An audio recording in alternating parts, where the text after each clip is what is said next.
Once you get to your online reference resources, a good place to start is with Academic OneFile. You'll notice that there are other databases you can search. You can use Britannica as a way to learn more about your group, but please don't cite encyclopedias for this assignment. You can also find information in General OneFile. I like to use that one after I've used Academic OneFile to see what comes up. Global Issues and Context could be another good one for this project. And then we have resources like World History and Context. Since we're trying to find the background of our groups, that may also be a good resource. And finally, WorldCat. That one provides access to books. Oftentimes those are ebooks that you can just access online. So that's really useful. We're going to go ahead and start with Academic OneFile. For this video, I'm going to go ahead and use the group that I am doing my research on, which is the Uyghur. So first I've got to put in my zip code to access the database. Once we get into Academic OneFile, you'll find that you've got an advanced search button. That's your best bet when you're researching groups like this to get to the most pertinent information. So I'm going to click Advanced. Your basic features in your advanced search include being able to change whether or not you want to do keyword searches, whether you want to search for authors, document titles, and whatnot. I like to start with keyword searches because that gives us the broadest results. So given what I learned about my group, I'm going to go ahead and I'm going to enter one spelling for Uyghur that I found that was very common. And you'll notice it does come up with several results that I can access there. Then I'm also going to use the logical operator button. This gives you the option of searching for multiple keyword terms using the word and, or you can change it to the word or. Since I'm not looking for both words, I'm looking for, since this ethnic group may bring up articles that are spelled with a Y, or it may bring up articles that are spelled with an I want to capture both of those. So I'm going to say that we're just searching for Uyghur or Uyghur. And again, we have those search results come up. You'll notice that I can continue to add rows. If it brings up a list of search results that have a word in them that I'd like to eliminate because they're not relevant, I can select the Not button and it will filter out those results. In addition, I can continue to add rows as I need to narrow down my results until I get what I'm looking for. For right now, I'm going to go ahead and cast a wide net just by searching for the term Uyghur. That's not ultimately probably going to get me the results that I need for this project, but it will give me an idea of what's out there. So let's go ahead and search for Uyghur or Uyghur. A really interesting thing about the academic journals that come up in Academic OneFile is that it includes a lot of results that are related to the fields of biology, genetic studies, studies in medicine, and things like that. Obviously, I'm not looking for those kinds of results because I want to look at ethnic conflict.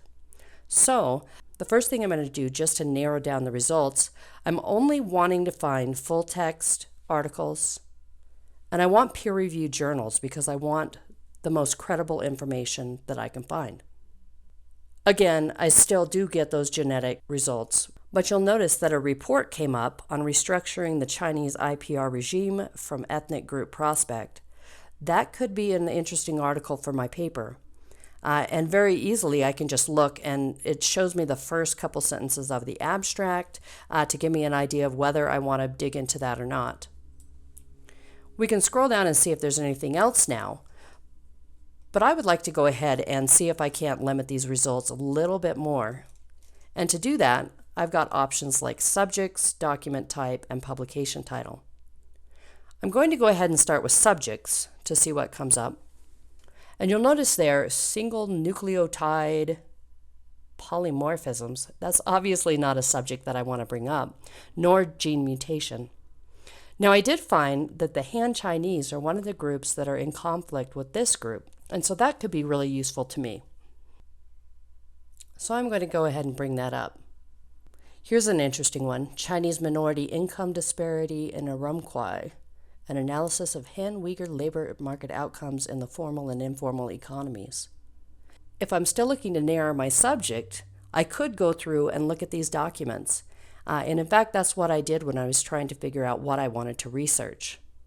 Here again, we have daily encounters between Hans and Uyghurs in Xinjiang, sinicization, integration, or segregation. That could be interesting. And Uyghur Han earning differentials in Urumqi, or Urumqi. It's difficult to know how to pronounce these names since they're so foreign to us. Once I've done that, I could go back in and remove this subject so that I can look at other subjects. One of the most useful things I found in conducting research is that sometimes you just have to poke at the system. You have to be persistent to try to come to the information that you want to find. And you also have to be creative with your search terms.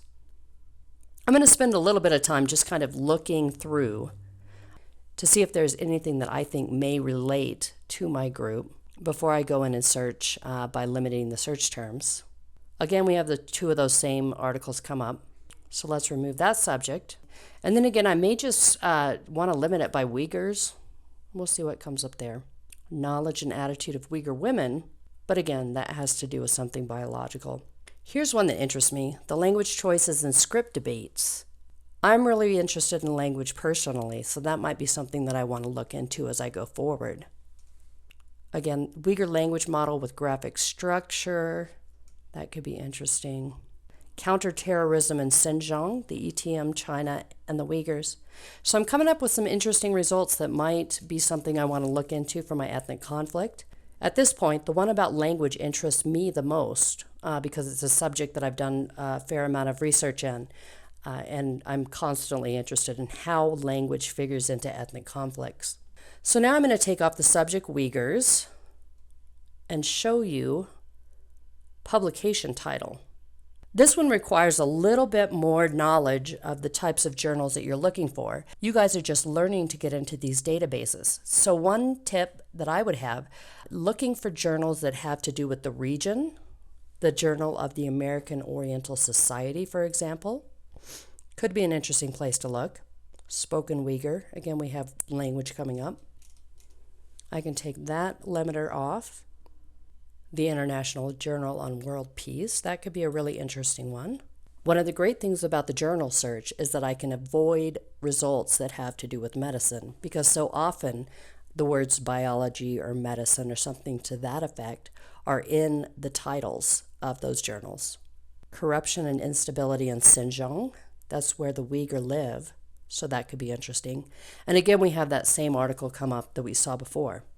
So this gives me a general overview. Just by poking around at the database, I can get a sense of what kind of things are out there. And I could just continue to bring up those results without digging too deeply into the text of the journal article. Just by looking at the titles of the article and by reading a couple of sentences, I've already found a few things that interest me that I might want to pursue further. In the next video, we're going to go ahead and take a look at the Ebscohost Database. It generally offers fewer results for you because your access to Ebsco isn't quite as extensive as what you'll have when you get to the university, but it's still very useful in finding articles for this project.